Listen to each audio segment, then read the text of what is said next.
Hi മച്ചാന്മാരെ, ഞാൻ ഇപ്പോൾ ഉള്ളത് തിരുവനന്തപുരം തൊട്ട് പോകുന്ന വഴിക്ക്, കല്ലമ്പലത്ത് നിന്ന് തിരുവനന്തപുരത്തോട്ട് പോകുന്ന വഴിക്ക് കടുവയിൽ ജുമാ മസ്ജിദിലാണുള്ളത്. എല്ലാവരും ഒന്ന് വന്ന് കാണേണ്ട പള്ളിയാണ്.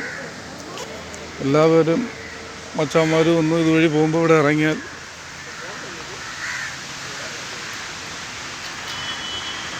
മനസ്സിന് ഒരു സുഖം, മനസ്സിനൊരു സന്തോഷം കിട്ടും. തീർത്ഥാടന കേന്ദ്രം കൂടിയ ആണ് കടുവയിൽ ജുമാ മസ്ജിദ്. വളരെ പ്രസിദ്ധമായ കടുവയിൽ ജുമാ മസ്ജിദ്.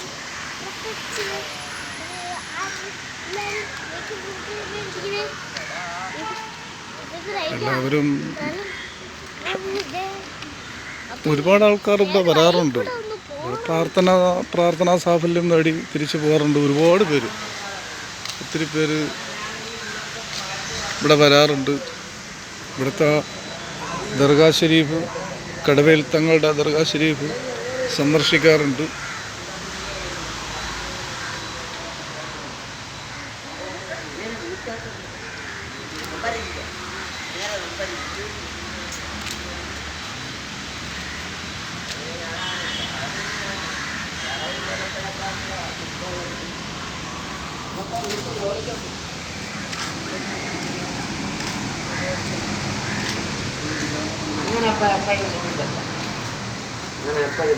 അസ്സലാമു അലൈക്കും. സുഖം തന്നെ. ഇവിടെ മക്ബറയെ കുറിച്ച് എന്തെങ്കിലും 2 വാക്ക് പറയാൻ പറ്റുമോ? ഇവിടുത്തെ ഐതിഹ്യങ്ങൾ, ഇവിടെ ആൾക്കാർ വരുന്നതിനനുസരിച്ച്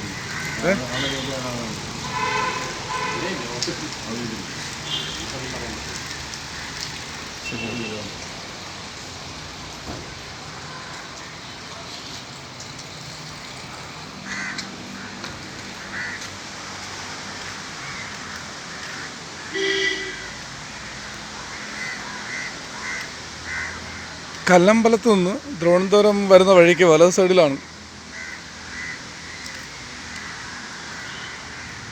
എല്ലാവരും വരണം. വന്നു കഴിഞ്ഞാൽ നമുക്കൊരു സന്തോഷം ഉണ്ടാകും, ഒരു മനസ്സിനൊരു കുളിർമ. ഈ ദർഗാ ഷരീഫ് ഒന്ന് വിസിറ്റ് ചെയ്യുമ്പോഴത്തേക്ക്, കാണുമ്പോഴത്തേക്കും മനസ്സിനൊരു സന്തോഷം എല്ലാം ഉണ്ടാകും. നമ്മളെ കുടുംബത്തിന് ഒരു ഐശ്വര്യം ഉണ്ടാകും.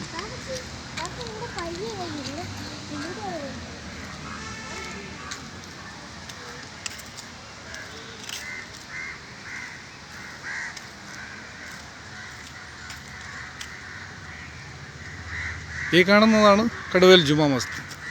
കടുവയിൽ ജുമാ മസ്ജിദ് ഈ കാണുന്നതാണ്.